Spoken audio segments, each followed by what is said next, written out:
Con el gentil auspicio de Transporte Aéreo Militar. presentamos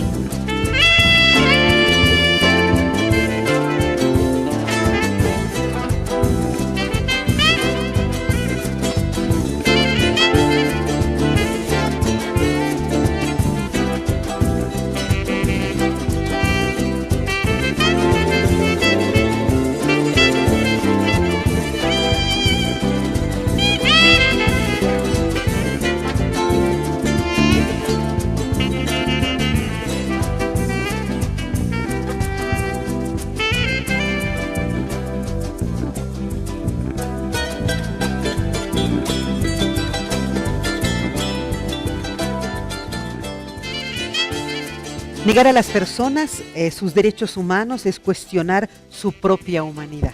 Así, con esa frase de Nelson Mandela, abro el programa y saludo cordialmente a nuestros invitados. El día de hoy, como sabemos, los miércoles nosotros nos dedicamos a poder reflexionar sobre los libros, las investigaciones que hacen hombres y mujeres que se dedican tiempo de su vida a investigar. Es tan fascinante esa etapa de la vida, poder escudriñar lo que hay, hacer un diálogo de autores, investigar y luego presentar estos trabajos para una sociedad que sin duda alguna está ávida de conocimiento y que necesita material como este. El día de hoy estoy en compañía de Óscar Gonzalo Barrientos Jiménez, a quien le doy la más cordial bienvenida.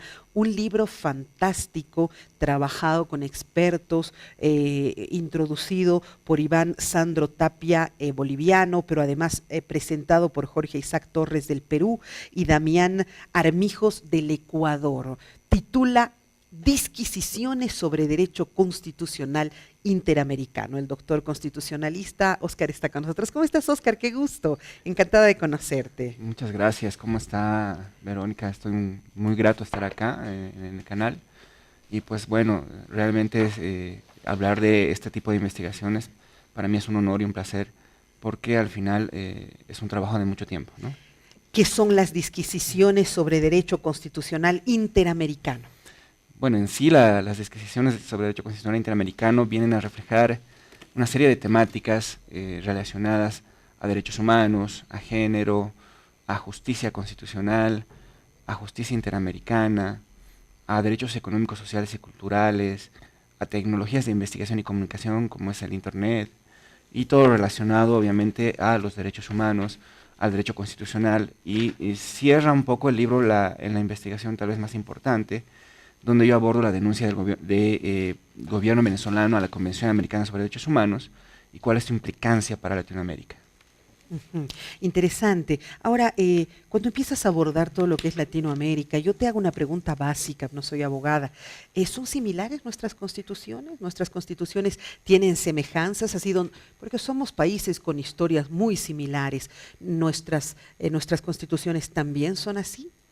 De hecho, sí. De hecho, en materia de derechos humanos, cuando hablamos de precisamente tratados internacionales, por ejemplo, de derechos humanos, hacemos referencia más o menos a un common law, o sea, una ley común, que refleja más o menos un patrimonio de la humanidad en derechos humanos, que son precisamente los tratados internacionales. Lo que refleja también el libro un poco es proponer que realmente somos un common law común, tenemos una constitución común de derechos humanos, y obviamente esto está a cargo del sistema interamericano, de la Corte Interamericana de Derechos Humanos, de la Comisión Interamericana de Derechos Humanos. Por eso es que un poco protestamos en el mismo libro cuando Venezuela sale sin consultar a sus ciudadanos y los deja totalmente desprotegidos, ¿no? O sea, les despoja de la protección internacional en derechos humanos. Y bueno, a ver, yo voy a ir por el primer capítulo y justamente hablas de los derechos humanos y en particular trabajas los derechos de género, que me parece muy interesante. Explícame, por favor, tu primera parte. Bueno, la primera parte del libro lo que hace un poco es intentar investigar sobre brechas de desigualdad que hemos arrastrado históricamente, no solo en Bolivia, sino a nivel Latinoamérica también, ¿no? Desafortunadamente, en el mundo creo, ¿no? En el mundo, sí, y lamentablemente temas como el feminicidio, por ejemplo, que son violencia extrema, pues intentamos un poco reflexionar y ver que se tiene que hacer políticas públicas para mejorar, para intentar cambiar esa situación. O sea, además de un análisis, tú haces una propuesta posterior, exactamente, ¿sí? O sea, se da sugerencias de solución, se utiliza datos, ¿no? Y bueno, realmente demostramos que falta mucho voluntad política para intentar un poco que la violencia disminuya en nuestro país. Eso es sobre la tolerancia, la inacción del Estado en casos de violaciones graves. Tienes otro que habla de la democracia paritaria en Latinoamérica, la situación del jure y del facto de la participación política de las mujeres. Yo creía que estábamos mejor que otras partes del mundo, sobre todo en Latinoamérica. ¿Tú qué me dices? Bueno, de hecho sí, este tema de democracia paritaria es un artículo, es un trabajo que se va a publicar también en una revista de Colombia, de la revista de hecho del Estado de Colombia, pero lo que intenta reflejar el trabajo es un poco que sí hemos evolucionado en temas de alternancia en el poder y democracia paritaria. Hay equidad de género, sí, porque las normativas lo mandan así. Pero hay esta ley que recientemente se ha aprobado sobre la violencia y el acoso político. El acoso de violencia política, eso exactamente. Es fundamental. Sí, de todas maneras hemos avanzado mucho en normas. Se puede decir que sí hay equidad de género en Bolivia, pero cuando uno lee la investigación, va profundizando, pues también ve que muchas veces la participación es nominal de las mujeres. O sea, están en los cargos, pero no deciden. Y obviamente eso no es por un tema de machismo, patriarcado, falta de liderazgo, políticas públicas que nos hagan realmente entender que todos somos iguales, ¿no? Y también un procesamiento nuevo necesario que tendríamos que hacer las mujeres. A veces llegan al lugar y simplemente hacen más de lo mismo, no hacen una transformación. Sigo avanzando y hablas del ejercicio de ponderación e interpretación a la luz de la Constitución, del Corpus Juris, así es, ¿no es cierto?, interamericano, el derecho de la vida versus la interrupción legal del embarazo que tanto problema está causando ahora y tanto debate. Sí, de hecho este es un trabajo muy complejo para mí, porque al final creo yo que sí, las mujeres deberían pronunciarse más que nosotros sobre este tema. Intenté hacerlo de una manera muy objetiva, librándome un poco de perjuicios, de estereotipos y demás cuestiones. El trabajo en sí lo que refleja es que hay 3 causales constitucionalmente permitidas para la interrupción legal del embarazo, y las otras que se pueden agregar, pues obviamente no están establecidas ni en la CEDAW, no están establecidas ni en la misma Constitución, ni en una sentencia que sale del Tribunal Constitucional, ¿no?, que ve este tema. Pero lo que va al final concluir el trabajo es que realmente requerimos, antes de pensar en el aborto como una primera, aborto, sí, se podría decir como una solución, Ajá. creo que es más que todo la excepción, no es la regla. Y claro, ahí necesitas mucha educación en derechos sexuales y reproductivos. ¿Haces estudios de caso? Estoy viendo caso Camila, dice 11 años Bolivia, caso Lorena 12 años Argentina, caso Juana 11 años México y Mainumbi de 11 años Paraguay. Sí, es muy necesario hacer estudio de casos porque realmente el embarazo a niñas es realmente una tortura. Esto ha sido como que las han obligado a que a prosigan que con su tengan, embarazo. Exactamente, Okay. Y eso es lo que nosotros repudiamos y decimos que esas legislaciones están obviamente en contra de el Corpus Juris Interamericano y los tratados internacionales y las mismas constituciones, ¿no?, que deberían adecuarse. ¿Hay semejanza en los 3 casos, 4 casos? Sí, de hecho todas son adolescentes, todas han sido obligadas a tener sus bebés. Y bueno, todas con restricciones legales y patriarcales y barreras que hay precisamente para el ejercicio de los derechos, ¿no? Pena, ¿no? Qué triste. Bueno, me voy al capítulo 2 y habla del diseño de la justicia constitucional plurinacional, sugerencias para la implementación del Código de Procedimientos Constitucionales. Eso es árabe para el resto de la población, pero dime tú de qué se trata. Bueno, en el segundo capítulo se habla de 2 artículos. Uno que lo hice antes de que esté en vigencia el Código Procesal Constitucional, o sea, la normativa que regula el tema de acciones de defensa. Y obviamente hago una serie de sugerencias para que la normativa sea más práctica y se aplique, ¿no? Un segundo trabajo se denomina, más o menos empieza a reflejar la crisis de la administración de justicia constitucional en Bolivia, por una serie de cuestiones, politización, burocracia, la gran crisis que hay en nuestro país. Y también se intenta dar una serie de soluciones para que la justicia constitucional tenga jueces capacitados, tenga jueces independientes, tengamos un centro de estudios constitucionales, porque no tenemos en Bolivia, realmente tenemos muchas carencias en investigación, y se intenta dar todo ese tipo de soluciones. Incluso se dice que la asignatura de Derecho Constitucional, Derechos Humanos, sean universales, porque no pueden ser que sean exclusivas de los abogados, sino que todos tenemos que conocer nuestra Constitución, todos tenemos que conocer los mecanismos de defensa de nuestros derechos. ¿Tocas de alguna manera la forma de elección de nuestros magistrados? Más que eso, lo que intento tocar es un poco reflejar con un caso X y Z, cómo es que, por ejemplo, se tramita una acción de defensa en 3 meses, y cómo tarda 1 año en tramitarse otra acción de defensa. Y yo me cuestiono por qué. ¿Por qué si llegó antes la acción de defensa, que tarda 1 año, por qué se tramita otra acción de defensa política en un tiempo más corto? Entonces, voy demostrando de alguna otra manera que realmente hay un gran problema en tema de administración de justicia relacionado a la independencia judicial, ¿no? Excelente, sí, eso es fundamental y está sucediendo transversalmente en todo lo que es la justicia, se ha politizado. La desnaturalización de la justicia nacional, de la libertad, entre el positivismo jurídico. Este es un libro muy especializado, ¿no? Sí, por lo sí. que veo, o sea, realmente son tus colegas los que tendrían que echarle mano, porque eso los ayudaría un poco a conocer más de lo que es el tema constitucional, ¿cierto? En algunos artículos, especialmente en estos de justicia constitucional, porque yo doy clases de procesal constitucional, ¿no? Ya. Pero en los demás, feminicidios, lo que hemos tocado al principio, Es y lo más que vamos para a tocar al final, es un tema que tranquilamente cualquier persona lo puede leer. Sociedad en su conjunto. Capítulo 3 dice disquisiciones sobre derechos económicos, sociales, culturales y tecnologías de investigación y comunicación. Qué fantástico. A ver, cuéntame un poquito de qué se trata. Bueno, ambas son investigaciones, unas relacionadas en el artículo a cómo hacer efectivos los derechos a la salud, a la educación y al trabajo, que considero que son de los más importantes para lograr desarrollo, para lograr reducir brechas entre ricos y pobres, ¿no? Ya. Entonces es un trabajo muy interesante basado en la Organización Internacional del Trabajo y en su doctrina, y te dice más o menos la receta, cómo tienes que sacar de la pobreza a la gente. Oh, qué ¿no? fantástico. Y la segunda investigación tiene que ver con tecnologías de investigación, Internet, el gran problema entre derechos humanos e intimidad, privacidad. Tenemos vacíos, ¿no? en este momento en nuestras leyes, ¿no es cierto? De hecho, sí refleja eso. Hay una serie de vacíos. Por ejemplo, no tenemos regulado el derecho al olvido. No tenemos capacidad. El derecho al olvido. Sí, es un tema muy interesante. Bueno, se lo pone más o menos con ejemplos, que lo puedo explicar muy rápidamente, ¿no? Por ejemplo, en el navegador Google, si usted pone una noticia de X o Z persona que supuestamente tiene algún proceso, o fue supuestamente procesado por algo, pero pasado el tiempo resulta que había sido inocente. Entonces sigue entrando con el nombre y en el navegador Google sigue apareciendo. Ese es un terrible problema. Ese es el derecho al olvido que no estamos pudiendo regular, o sea, no estamos sabiendo cómo solucionar ese tema.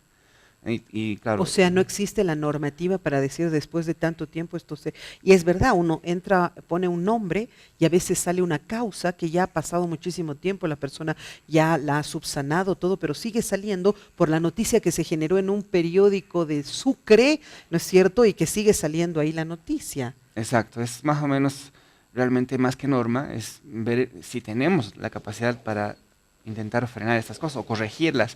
Lo mismo pasa con fotos de la intimidad, ¿no? Que se cuelgan y demás. Entonces, ¿qué hace la justicia para prevenir eso? Realmente no tenemos respuesta. Tendríamos entonces que hacer un nuevo trabajo para actualizarnos, porque todo ha cambiado.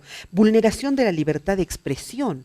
¿Te refieres a ello también, particularmente en lo que es el Internet y tecnologías de investigación y comunicación? Coméntame. Exactamente, sí, pues bueno, el Internet es una tecnología ambivalente, ¿no? Uno, para ejercer derechos como precisamente la libertad de expresión, y en ese elemento hemos encontrado en la investigación que, por ejemplo, países como Venezuela, lo que hacen es filtrar imágenes, o sea, perdón, contenidos, lo que hacen es bloquear ciertas páginas, y eso obviamente es censura previa, ¿no? Entonces, por motivos políticos... Y no debería ser... políticamente me dices, exacto, ¿no? Pero hay otros temas como, por ejemplo, los de moral, y en todas partes del mundo lo hacen, hasta canciones recortan para que no se escuche una parte.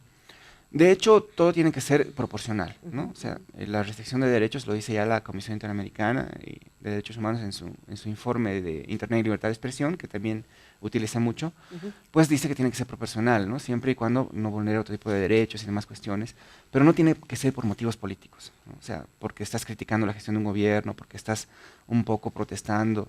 En esa medida, obviamente, el debate también no se agota, ¿no? Porque hay una serie de cuestiones que realmente amerita mucho más investigación. De hecho, cada trabajo invita a hacer una exploración del tema mucho más profundo.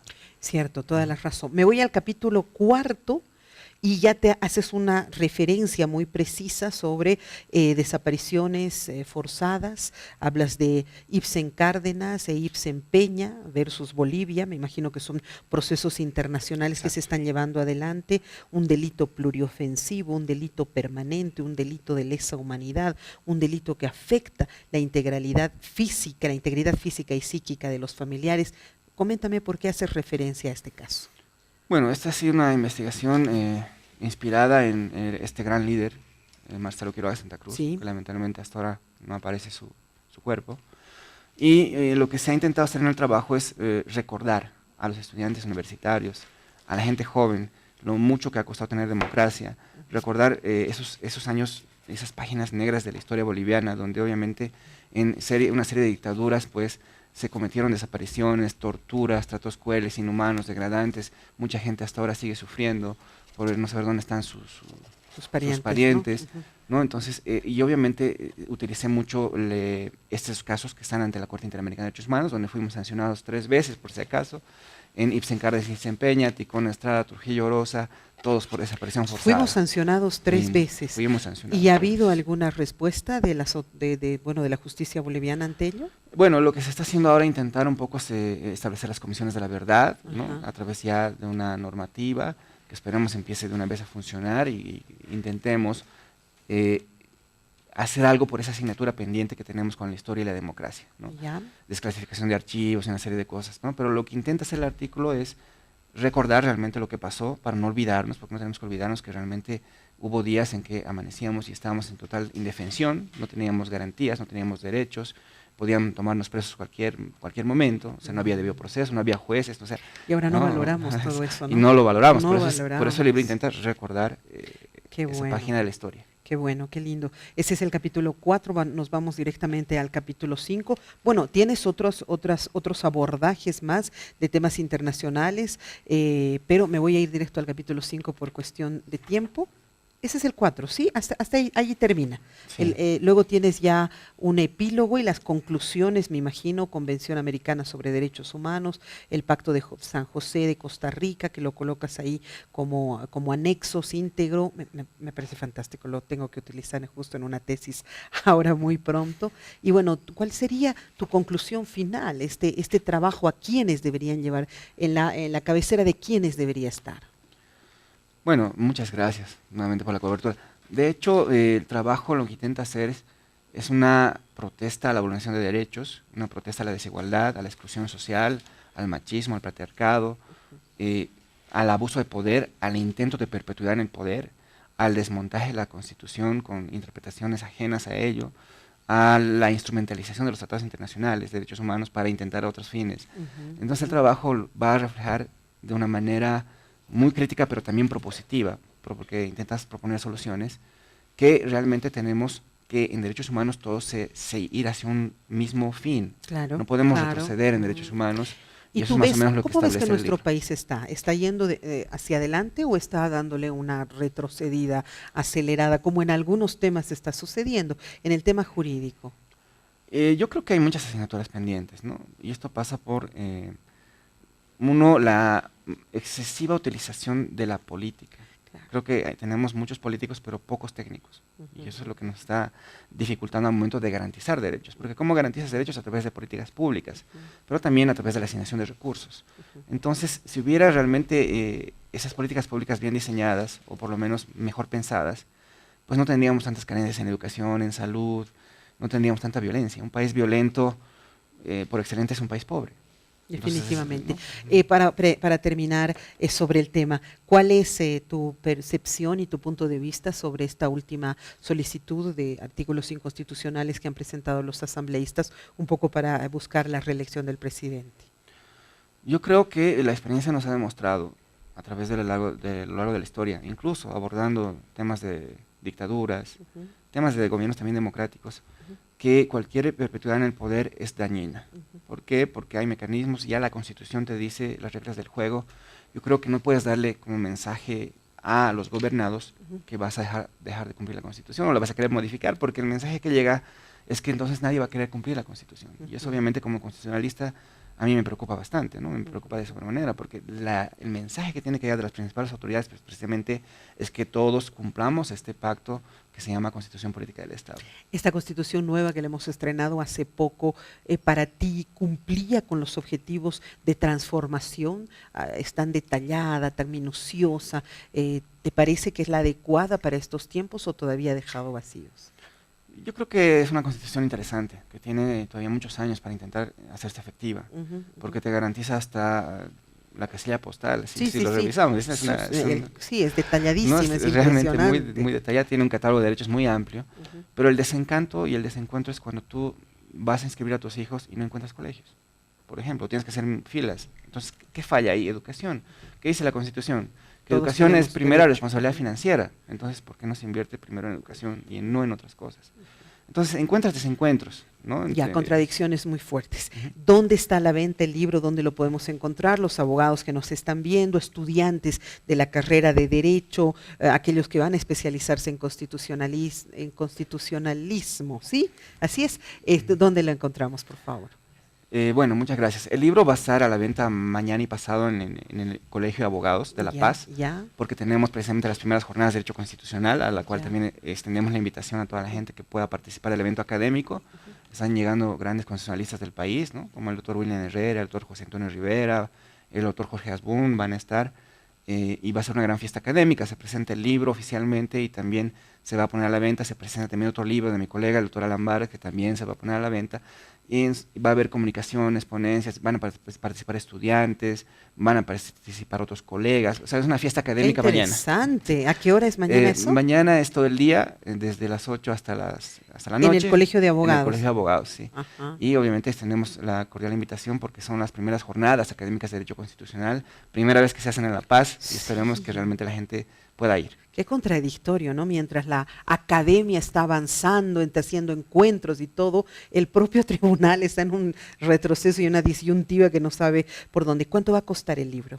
Bueno, el libro tiene un costo de 130 bolivianos por promoción, porque al final el costo es 150, pero como mañana se va a promocionar y se va a presentar, está pues con va un a tener precio menor. Rebajado. Sí. Ya, ¿y luego dónde? ¿En qué librerías va a estar? Va a estar en todas las librerías más importantes y también, obviamente, este libro se va a presentar internacionalmente en Brasil, en la segunda Convención Mundial de Derechos Fundamentales y Garantías Constitucionales en Brasilia, donde gracias a Dios yo estoy representando a Bolivia y voy a ir a exponer y también lo voy a presentar este libro. Va a ser un honor para mí que seas parte del panel de Sabor a Tierra, porque necesitamos siempre constitucionalistas que nos aclaren, así que ya te estaré convocando a tu regreso del Brasil. Con mucho gusto, muchas gracias y de verdad, con todo gusto voy a estar. Bueno, acá veo que ya lo has dedicado para mí, te agradezco mucho. Solamente ponme la fecha ahí para que quede como el recuerdo. Te agradezco, Oscar, por haber estado en el programa y por este trabajo que estás realizando. Gracias. Muy amable, le agradezco mucho, Verónica. Hasta la próxima. Hasta la próxima. Bueno, mire usted qué importante el trabajo que van haciendo nuestros profesionales, y es que sí, es verdad. Si nosotros aplicáramos todo lo que la academia va dejando como legado, todo lo que los profesionales generan como investigación, y de verdad lo aplicáramos y no lo intoxicáramos con la política, la vida estaría resuelta. Lo malo es que nunca queremos escuchar lo que la ciencia dice y solamente lo empañamos y lo dañamos con lo que la politiquería aplica. Unos minutos, enseguida regresamos.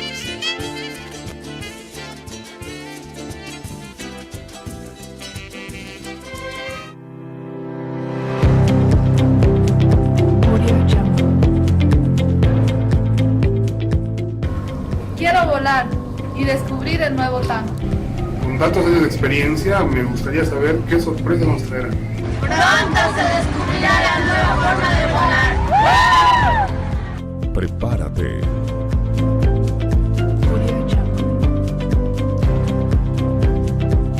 El nuevo TAM está por llegar.